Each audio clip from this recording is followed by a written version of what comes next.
এত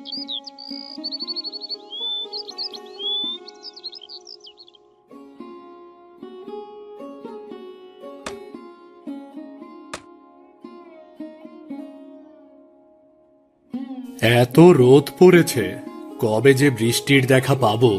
ফসল সময় মতো না বুনলে ভালো ফলন পাওয়া যাবে না, আর ভালো ফলন না হলে মহাজনের খাজনা দেব কোথা থেকে? সারা বছর বাপ মেয়ে মিলে খাবই বা কি? বাবা, ও বাবা, এইদিকে এসো, তাড়াতাড়ি গাছের ছায়ায় এসে বসো দেখি। ও, তুই কখন এলি মা? এই রোদের মধ্যে আবার আসতে গেলি কেন? এখানে বসো, নাও ঠান্ডা পানিতে মুখ হাত ধুয়ে নাও। তুমি কি পাগল? এই কাঠফাটা রোদে কেউ চাষ করে? কবে যে তোমার বুদ্ধি হবে বাবা? সময় মতো জমি চাষ না করলে কি হয় বল তুই? বৃষ্টি আজ না হয় কাল ঠিকই আসবে। আহ, ঠান্ডা পানিতে মুখ হাত ধুয়ে বেশ আরাম লাগছে। গাছের ছায়ায় বসে যেন চোখ জুড়িয়ে ঘুম আসতে চাইছে আবার। তা তো হবেই, সকালে মাত্র কটা পান্তা ভাত খেয়ে এসেছো, কত বেলা হয়েছে বলো তো? নাও, খাবার খেয়ে নাও। আজ কি রেঁধেছিস রে মা? কি আর রাঁধবো বাবা, কচু শাক আর লাউয়ের তরকারি। জানো বাবা, লাউটা বেশ পাকা ছিল, কিছু বীজও পেয়েছি। তা বেশ, তবে পাকা লাউ পেলি কোথায়? ওই ভূপনদের লাউয়ের মাথা তো ছেড়ে দিয়েছে, ওখানেই একটা লাউ পেলাম। আমি তো জানি বাবা, লাউয়ের তরকারি খেতে তুমি কত ভালোবাসো, কিন্তু বাজারের যে লাউয়ের অনেক দাম। নাও বাবা, খাও তো এবার, ঘরে আমার কত কাজ পড়ে আছে। হ্যাঁ, খাচ্ছি, পাকা বুড়ি একটা। হাসি আর তার বাবা একসাথে গাছের ছায়ায় বসে খাবার খায়। খাবার খেয়ে হাসির বাবা গাছের ছায়ায় ক্লান্ত শরীরে শুয়ে বিশ্রাম নেয়। বাবা, তুমি একটু জিরিয়ে নাও, আমি ঘরে যাই। ঠিক আছে মা, সাবধানে যাস।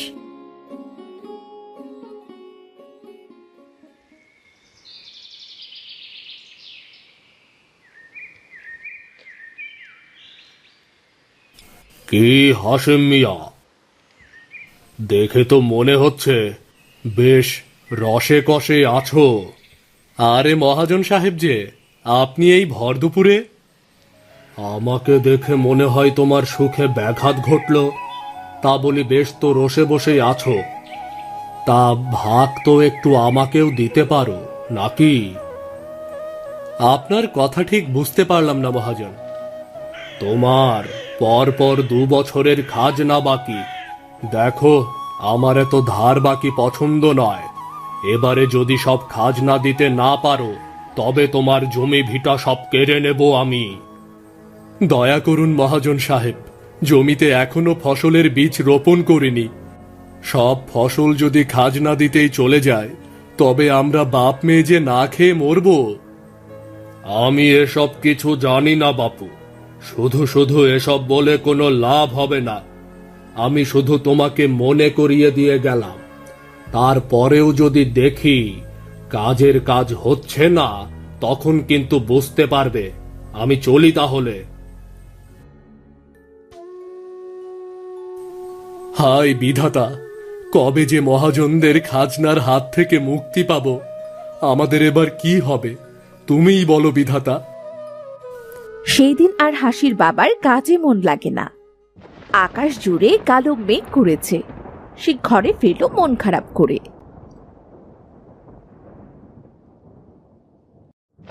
এতক্ষণে এলে বাবা, দেখেছো আকাশে কত মেঘ করেছে? আজ বৃষ্টি হবেই হবে। তুমি যাও বাবা, ভালো করে স্নান করে এসো। আজ তোমার জন্য গরম ভাত আর গাদাল পাতার বড়া বানিয়েছি, বৃষ্টির দিনে মজা করে খাওয়া যাবে। ও বাবা, কি হয়েছে তোমার? সব শেষ হয়ে গেছে রে মা, সব শেষ হয়ে গেছে। আর যে কিছুই ধরে রাখতে পারবো না আমি। তোকে নিয়ে এবার আমাকে পথে গিয়ে দাঁড়াতে হবে। কিসব বলছো বলো তো? তোমার কি শরীর খারাপ লাগছে? ও বাবা, সব বলো তো আমাকে, নইলে বুঝবো কেমন করে। আর কি বলবো বল তো মা। মহাজন এসেছিল, 3 বছরের খাজনা এবার একসাথে দিতে হবে। ওইটুকু জমিতে কতটা ফসল হবে বল তুই? আমরা তো নিজেরাই খেতে পারি না। তার উপর জমি বাড়ি কেড়ে নেওয়ার হুমকি দিয়ে গেল। কি যে হয়! এটা কি মগের মুল্লুক নাকি? উনি বেশি বাড়াবাড়ি করলে আমরা কাজীর কাছে যাব, আমরা বিচার চাইবো। তা হয় না রে মা, তা হয় না। মহাজন পাজি লোক, তার বিরুদ্ধে কেউ কথা বলবে না। শুধু পড়ে পড়ে তার অত্যাচার দিনের পর দিন মুখ বুজে সহ্য করতে হবে আমাদের। বাবা, এবার বলি কি, ধানের চারার তো অনেক দাম।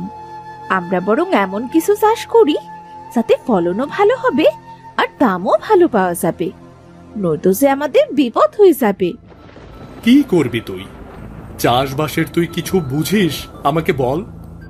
বাহরে, চাষার মেয়ে চাষ বুঝবো না? শোনো বাবা, তুমি গোসল সেরে এসো, আমি খাবারের ব্যবস্থা করছি। খেয়েতেই ঠান্ডা মাথায় একটা উপায় ভাবা যাবে।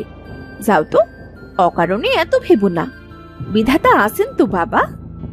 গরিবের ডাক কি বিধাতার কাছে পৌঁছায় রে মা? নয়তো 2 বার করে এত যত্ন নিয়ে ধান চাষ করলাম, কি পেলাম বলতো মা? এত কথা বললে যে খাবার ঠান্ডা হয়ে যাবে বাবা। তুমি যাও তো, বৃষ্টি নামলো বলে। টানা কয়েকদিন ধরে ঝুম বৃষ্টি পড়লো। হাসির বাবার নিচু জমিতে পানি থই থই করতে শুরু করলো।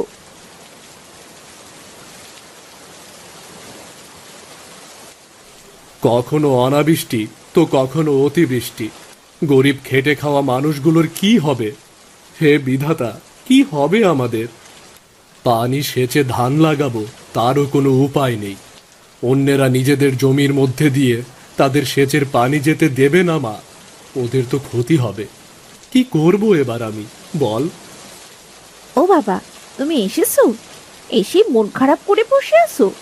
জমিতে তো চাষ দেওয়াই আছে, তাহলে অত কি ভাবছো বাবা? চাষের জমি পুকুর হয়ে গেছে রে মা। পানি জমে এমন হয়েছে যে ধানের চারাগুলো লাগিয়ে দিলে সবগুলো পচে যাবে। ওদিকে সময় মতো ফসল না উঠলে বিপদ, সব বিপদ। আচ্ছা বাবা, আমরা যদি আমাদের জমিতে কচু চাষ করি তাহলে কেমন হয়? শুনেছি পানিতে কচু চাষ করলে ভালো ফলন পাওয়া যায়, আবার পানির জন্য ভালো কচু শাক, কচু ফুল আর লতিও পাওয়া যায়। শহরের লোকেরা চড়া দামে এসব কিনে খায়। তা তো ভালোই হয়, কিন্তু তুই এসব জানলি কেমন করে? ওই যে শহরে চাকরি করে হিরণ কাকা, সেই তো বলেছিল সেই দিন। আমি ভাবছি কি বাবা, নিচে কচু শাক চাষ করব, আর ওপরে দেব লাউয়ের মাচা। নিচে কচু হবে আর ওপরে হবে লাউ। শহরের লাউ শাক আর লাউয়েরও বেশ দাম। এইসব কিছু আমরা শহরের বাজারে নিয়ে বিক্রি করলে মহাজনের সব খাজনা মিটিয়ে দিতে পারবো। আরে বাহ, ভালো ভেবেছিস তো। এমন করে আমি কখনো ভাবিনি। এবার আমি তোর কথা মতোই চাষ করব। নিভে যাওয়ার আগে একবার যেমন প্রদীপ জ্বলে ওঠে, ঠিক তেমনই হয় জ্বলবো, নয়তো পুরোটাই নিভে যাব। তাহলে বাবা, তুমি বাজারে যাও, ভালো জাতের কচু চারা কিনে আনো। আমি রান্নাটা সেরে জমিতে গিয়ে তোমার কাজে হাত লাগাবো। তা বেশ, আমি এক্ষুনি যাচ্ছি।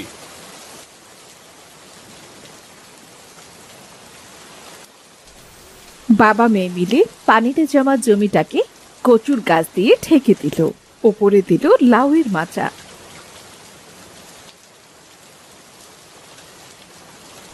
আরে বাপ রে, এক জমিতে 2 চাষ, সে কি আবার হয় নাকি? বলি, ও হাসেম কাকা, তোমার আর তোমার মেয়ের মাথা কি একসাথে খারাপ হয়ে গেছে নাকি? আমাদের তো এইটুকুই জমি, যদি 2টো ফসল হয় তাহলে তো ভালোই হয় রাসু। কালে কালে যে আর কত কি দেখতে হবে।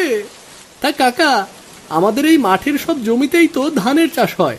তুমি যে কচু আর লাউয়ের চাষ করছো, তাতে যদি আমাদের জমির কোনো ক্ষতি হয়, তার দায় কে নেবে?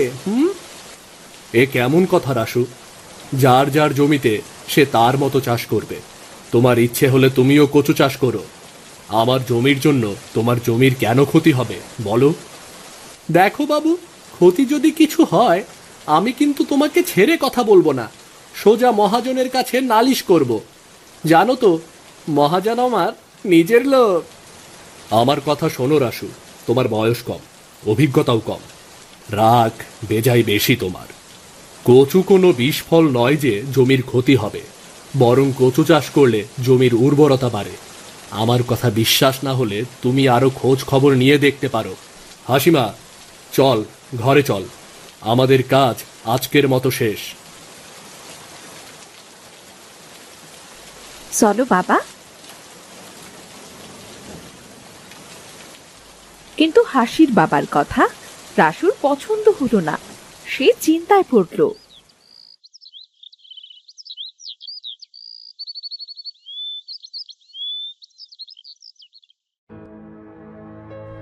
কি রে রাসু, তোর ধান চাষের কি খবর?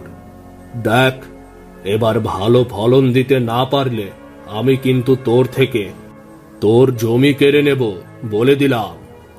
না না মহাজন, এমন করবেন না।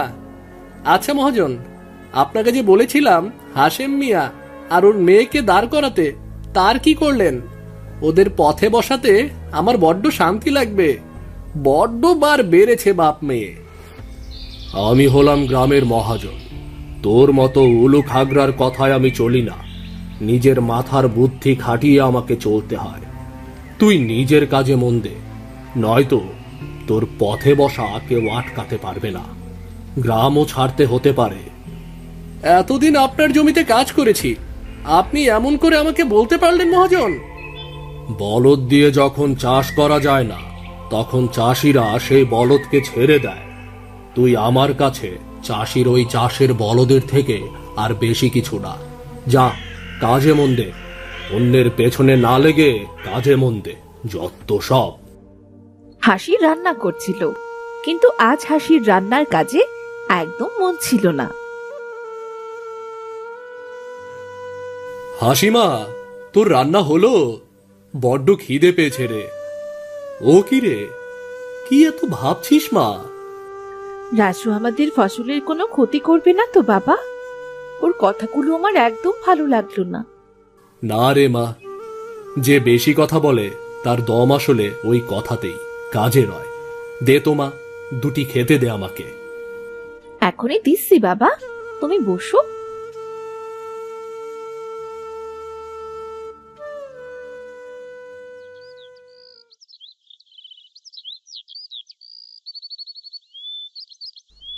কিছুদিন পর হাসিদের কচু গাছগুলো লতি আর ফুলে ভরে উঠল।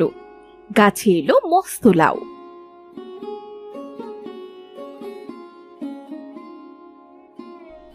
এত লাউ ধরেছে, এত লাউ একসাথে দেখতে পারবো, এ যে আমার ভাবনাতেই ছিল না রে মা। বাবা, আমি কিছু কচুর লতি, কচু ফুল আর লাউ কেটে দিচ্ছি। তুমি ওগুলো বাজারে বিক্রি করে এসো। যা অবস্থা, তোমাকে প্রতিদিনই এসব নিয়ে বাজারে যেতে হবে। তা বেশ তো, সব ভালোভাবে বিক্রি হলে আমাদের লাভ, খাজনা থেকে মুক্তি পাবো রে। তাহলে বাবা, কিছু কচু শাক আর লাউ শাকও কেটে দি। আমরা দুজনেই বাজারে যাব। তুমি একা যে এত সব নিয়ে যেতে পারবে না বাবা। ঠিক আছে মা।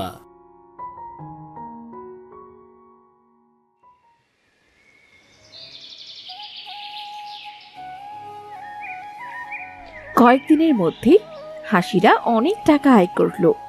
ওরা গেল মহাজনের কাছে। কি ব্যাপার, তোমরা এখানে? কি হয়েছে? আমরা আপনার খাজনার টাকাটা দিতে এসেছি মহাজন। পুরো 3 বছরের এই 3000 টাকা নিন। বাহ, এত তাড়াতাড়ি টাকার ব্যবস্থা করেছ। তোমার জমিতে 2 ফসলের কথা অবশ্য সকলের মুখে মুখে। তা তোমরা চাইলে আমার বড় ধানের জমিটাও ভাগে চাষ করতে পারো। না মহাজন সাহেব, আমার যতটুকু আছে আমরা বাপ মেয়ে মিলে ততটুকুতেই চাষ করব। তাছাড়া ওই জমির দেখাশোনা তো রাসু করে। আমি জমিটা নিলে ও কর্মহীন হয়ে পড়বে। আমি বরং চলি। তোমার সরলতা দেখে মুগ্ধ হলাম হাশেম মিয়া। যাও, ভালো করে দিন কাটাও।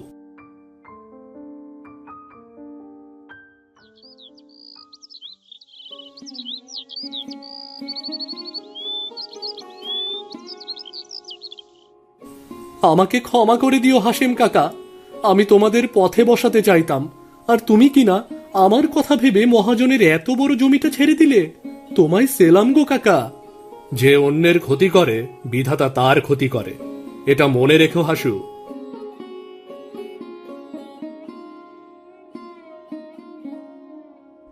তারপর বাবা মেয়ের দিন সুখে ভরে ওঠে।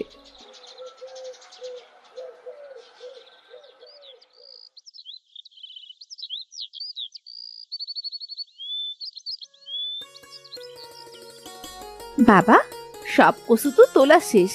শহর থেকে গাড়ি এসে সব নিয়ে গেছে। এবার জমিতে কি চাষ করবে বাবা? আবারও কচু খেতে লাউয়ের চাষ করবো রে মা। যে ফসল আমাদের জীবনটাই বদলে দিল, তার চাষ ছাড়ি কি করে বল তো মা। ঠিক আছে বাবা, তবে আমি ভাবছি এবার ভালো জাতের লাউয়ের বীজ কিনে আনবো, যাতে আরো অনেক ভালো লাউ ফলবে। বেশ, তাই হবে। তা মা, আজ কি রান্না করেছিস? দুটো মুখে দিয়েই বীজ কিনতে যাবো রে মা। লাউ চিংড়ি আর কচুর তরকারি বাবা। এসো, আমাদের খেতে টাটকা খাবার, আমরা মন ভরে খাবো। চল মা, চল।